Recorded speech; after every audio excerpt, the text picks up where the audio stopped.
starting at difference number 10, and that is the Prophet Muhammad's successor. This is considered to be the dominant difference between Shia and Sunni Muslims. In Shia Islam, they hold that Ali ibn Abu Talib is the appointed successor to the Islamic Prophet Muhammad, and he's the head of the Muslim community. However, Sunni Muslims hold on to the belief that Abu Bakr was actually the first Muslim leader after the Prophet Muhammad based on election. The difference at number 9 is the difference in the afterlife philosophies. There's a whole lot to say about this, but let's try to keep it as simple as possible.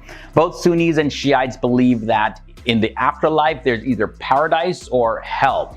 Now, the split comes when deciding on how somebody actually gets to heaven or hell. For Shias, if one believes and follows the Prophet Muhammad as well as the 12 Imams, then paradise is guaranteed for them.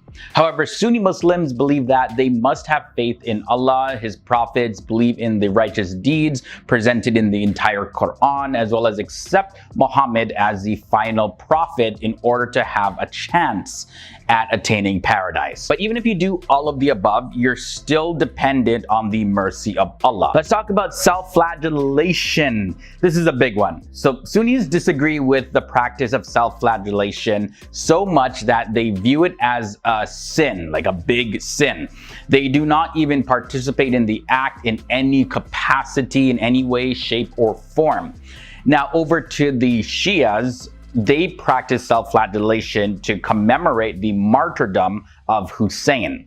And these acts, they consist of flogging your own back, hitting your chest with your hands, or using knife or chains or other sharp objects. Now, we're not going to show images because some of them get very graphic, but as you can imagine, this practice can be very painful for someone to experience. The difference at number 7 is the worship at graves. Sunnis strongly oppose the idea of praying at grave sites, and it's viewed as shirk or a major sin because they're relying on someone other than Allah for their help. Shias, on the other hand, they are totally fine with the practice and they actually encourage it. There are some varying beliefs about this though, but touching or kissing the shrines of the prophets and the imams, they believe that it does not imply shirk according to their beliefs, nor does it associate that this particular person is equal with Allah, because Allah has the ultimate sovereignty in this entire universe, and Muslims submit to and worship and seek the help from Him only. But Shias maintain the idea that visiting shrines is merely a gesture of respect. They're not actually asking for help from those individuals who passed away. Now let's look at the difference at number 6 when it comes to choosing a leader. When it comes to choosing a leader, Shia and Sunni Muslims have completely different views. Shias believe that the doctrine of an imam is perfect because it comes directly from God, and that the leader of the Muslim community must be a descendant of the Prophet Muhammad. Sunnis, on the other hand, don't believe that there is any basis in Islam to have spiritual leaders that are admired or being held in such a regard like this as a leader of a Muslim community. Also, Sunnis believe that leadership shouldn't be a birthright, but it should be a trust that is earned and which may be given or taken away by the people themselves through voting and election. Okay, so let's jump back into this episode. Difference at number 5. And this difference has to do with Al-Mahdi. Although the concept of Al-Mahdi is not an essential doctrine in Sunni Islam, it is popular among both Sunni and Shia Muslims. Both groups agree that he will rule over Muslims and establish justice. However, they differ when it comes to his attributes and his status. Sunni Muslims, generally speaking, do not believe that Mahdi has already been born. Sunnis in general reject the 12-verse Shiite principle. The Mahdi is the 12th and the last in a chain of the purified Imams. He was born on the 15th of Shaban, 255 AH. His name is Muhammad and his titles are Mahdi among others, and his birth was kept a complete secret. And Shias believe that the 12th Imam, yes, will return as the Mahdi with a company of his chosen ones, and his enemies will be led by the Dajjal, or the false Messiah. The next difference we're looking at number 4 is temporary marriage. Temporary marriage is an ancient Islamic practice that usually happened when a man had to travel far distances. And pretty much what these marriages do is it unites a man and a woman as husband and wife, but only for a predetermined and temporary amount of time. Certain Shias still hold on to this practice. However, Sunnis, they view this as adultery. So if you're married and you leave without a divorce, that's adultery, that's a sin. The difference at number 3 leads us to holy cities. Both Sunnis and Shias have 3 common holy cities, which are Mecca, Medina, and Jerusalem. The only difference though is that Shias also believe that Najaf, Karbala, and Kufa are holy cities as well. Now, an important practice of Shia Islam is that of visiting the shrines of Imams in Iraq and also in Iran. In Iraq, these include the tomb of Imam Ali and also visiting the tomb of his son Imam Hussein, because both are considered to be major Shia martyrs. The difference at number 2 has to deal with angels and their free will. Both Sunnis and Shias, they believe in angels, that God created them from light and they carry out his will. They're powerful creatures and everything. However, angels lead very different lives when it comes to Shia and Sunnis. Okay, so for Shias, they believe that angels obey God's commandments, but they are granted the option to disobey. But with this belief though, Shias believe angels have no desire to sin, so they remain faithful regardless, but they do have the option to sin if they choose to. Sunnis, though, they feel that angels always obey God's commandments, and that's because that they have no free will at all. So even the potential or the possibility to sin and stray from God isn't even there for angels. So as you can see, that would be a completely different lifestyle when it comes to the angelic beings based on the beliefs of Shia and Sunni Muslims. And finally, we end off with a difference at number 1, and this is the difference in praying. Sunni Muslims, they pray 5 times a day. This is known by everybody, even people that aren't Muslim. Whereas Shia Muslims, they can combine prayers and pray 3 times a day. And one of the things that you can use to identify a Shia praying is that you'll often see a small tablet of clay from a holy place, often from Karbala or a place like that. And on that thing, they place their forehead on it while they're bowing down in prayer. Now for Sunnis, Sunnis have their arms folded in various positions, from below the navel to the chest, right over the left. But Shias keep their arms straight by their sides. So there's a similarity with Muhammad as a prophet. All Muslims believe that Allah chose a man named Muhammad as a prophet of Islam, and that with Allah's blessing and continuous revelations throughout his life, the Prophet Muhammad guided the Muslims to lead a life according to the Quran, which leads me to the next point actually. So at number 9, there's similarities with the Quran and the Hadith. The Quran is held by Sunnis and Shias as a collection of divine revelations,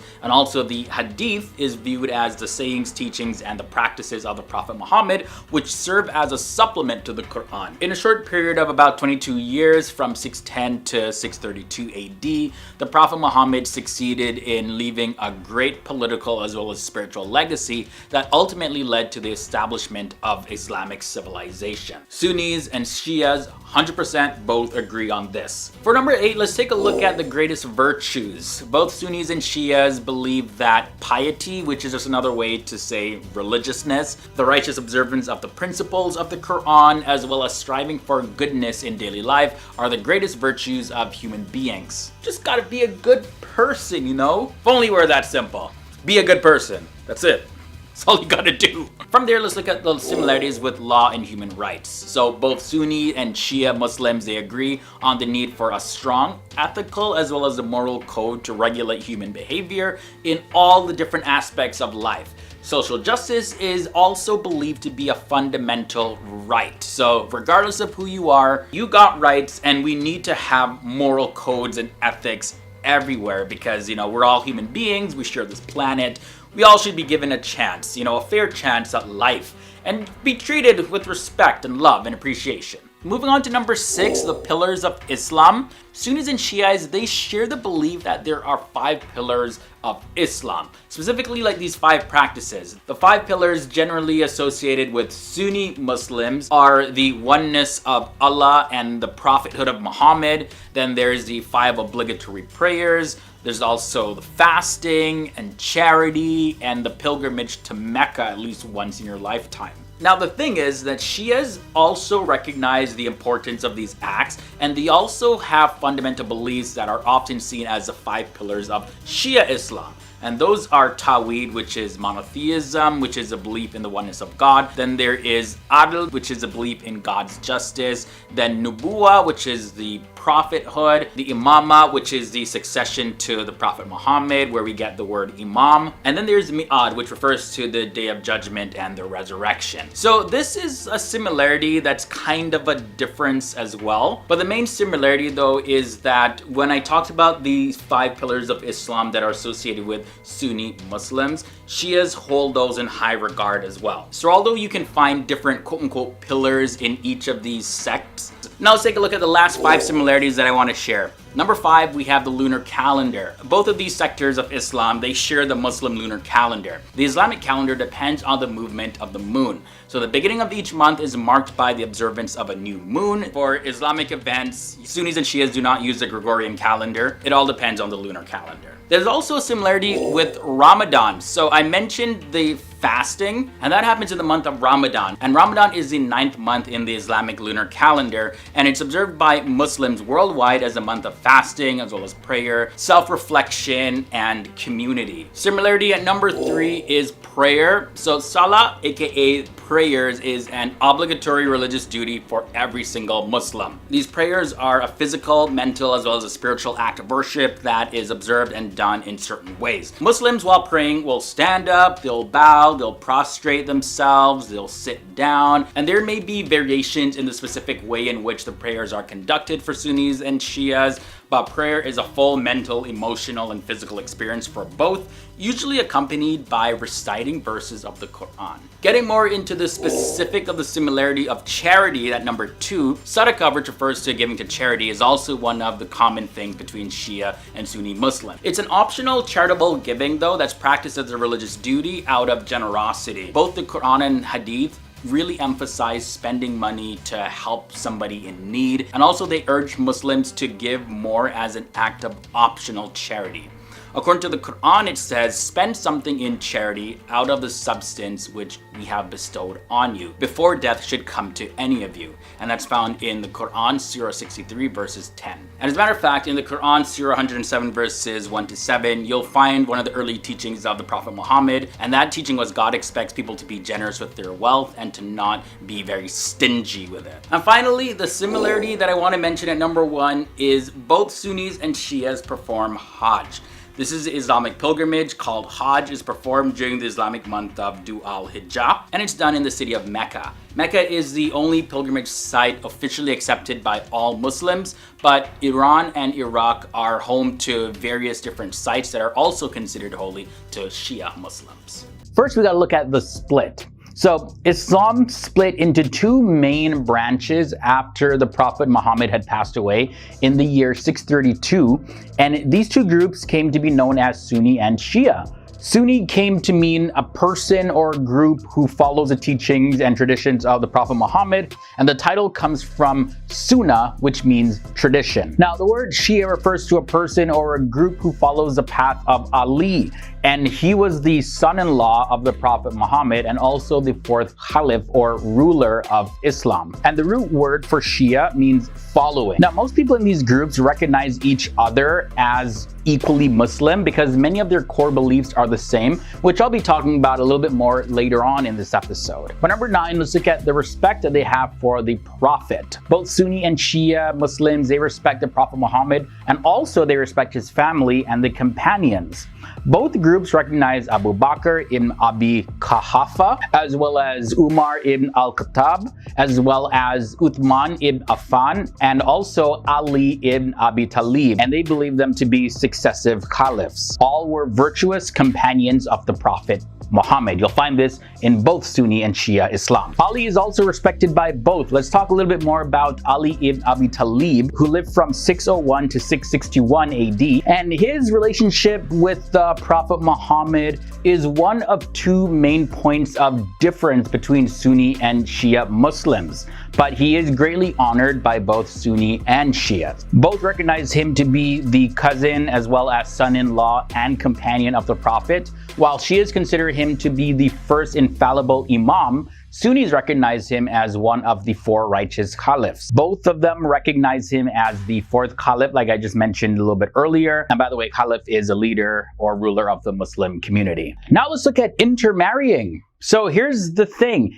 Neither Sunni or Shia law forbids marrying within Islam. Now, when it comes to the various different schools of Islamic law, some scholars say that they are equally religiously valid to follow in all religious practices. So whether you're practicing some schools of thought that align with Sunnis or Shias, either way, equally valid when it comes to being a Muslim. But again, that's just the opinion of many scholars out there. Moving on to number 6, we're talking about Hussein and Ashura. Hussein, who lived from 626 to 680, the son of Ali and the grandson of the Prophet Muhammad, he actually ended up losing his life in Karbala, Iraq in a very violent way. And the day that he was killed is called Ashura. Shias specifically celebrate this day, but certain Sunnis also join in on them, although it's not necessarily a Sunni practice. But it is safe to say that all Muslims, regardless of the branch, really highly respect Hussein. All right, so number 5, there's different interpretations of the faith. So the split between Sunnis and Shias, they often compare it to the split between Catholicism and Protestantism within Christianity. But that's not necessarily the most accurate comparison, but it kind of gives you an idea. Either way, both Sunni and Shia Muslims, they believe in and follow the Quran and the teachings of the Prophet Muhammad. Now, many of their traditions are the same, like fasting and doing a pilgrimage to Mecca. But Sunnis generally focus more on interpreting Islamic scripture, while Shias, they mainly focus on being guided by their religious leaders. They put a lot of emphasis on that. Now, for number 4, both Sunnis and Shias also recognize the Mahdi. The Mahdi is a title of the promised savior who will lead the world to peace. Now, the Mahdi will also set the stage for the return of Isa, also known as Jesus, in the end times, to fully establish peace on earth. Shias and Sunnis both believe that the Mahdi will come from the lineage of Fatima, who was the daughter of the Prophet Muhammad. Now, most Shias believe that the Mahdi is Muhammad al-Mahdi, who is already born and has been miraculously hidden by God since the year 941 AD. Sunnis, on the other hand, they believe that the Mahdi is not born yet, and they believe that his name will also be Muhammad, but his full name will be Muhammad ibn Abdullah. Next up, let's talk about the call for union. The division between the two main branches happened very early on, but the differences mainly were in theology and not necessarily a division of the community. Even Imam Abu Hanifa, he was actually the founder of the largest school of jurisprudence in Sunni Islam, the Hanafi school of thought. He was a student of Imam Jafar Sadiq, who was the 6th Shia Imam. And in very recent history, even up to modern days, the two branches really supported each other when it comes to fights against invaders. And also the Grand Ayatollah Sistani in Iraq, he encourages calling Sunnis the other self of Shia Muslims. For fact number 2, we look at majority versus minority. According to the Pew Research Center, they estimate that around 10 to 13% of the world's Muslim population was Shia and around 87 to 90% was Sunni. Most Shias live in Iran, Pakistan, and you'll also find some in India and Iraq. And in Iran, though, it's estimated that 95% of the Muslim population there are Shia Muslims, and most Shias in the world actually live in Iran. And there's many other countries out there that have large Sunni majorities, like Egypt, Jordan, and of course, Saudi Arabia. And the fact that we're going to end this episode on is looking at the diversity within the branches. So I told you this was coming up. So neither Sunni nor Shia is a single fixed ideology. The various groups of Shia Islam at the start were categorized based on the number of imams that they follow. Sunnis, on the other hand, their group was based on their theological schools of thought. So within the Shia branch, there are several sub-branches. branches. For example, the followers of the largest branch are known as 12ers. You've probably heard that term before, because they believe that there were 12 leaders known as imams after the Prophet Muhammad. Now in Sunni Islam, there's various different schools of thought that exist, and they have different views on interpreting Islamic law. You'll find Hanafi, Wahhabi, as well as several other ones. But yes, when you say Sunni and Shia, those aren't necessarily accurate labels, because again, you have to take in consideration the various different sub-branches. However, with all this said and done, they still fall under the umbrella of Islam.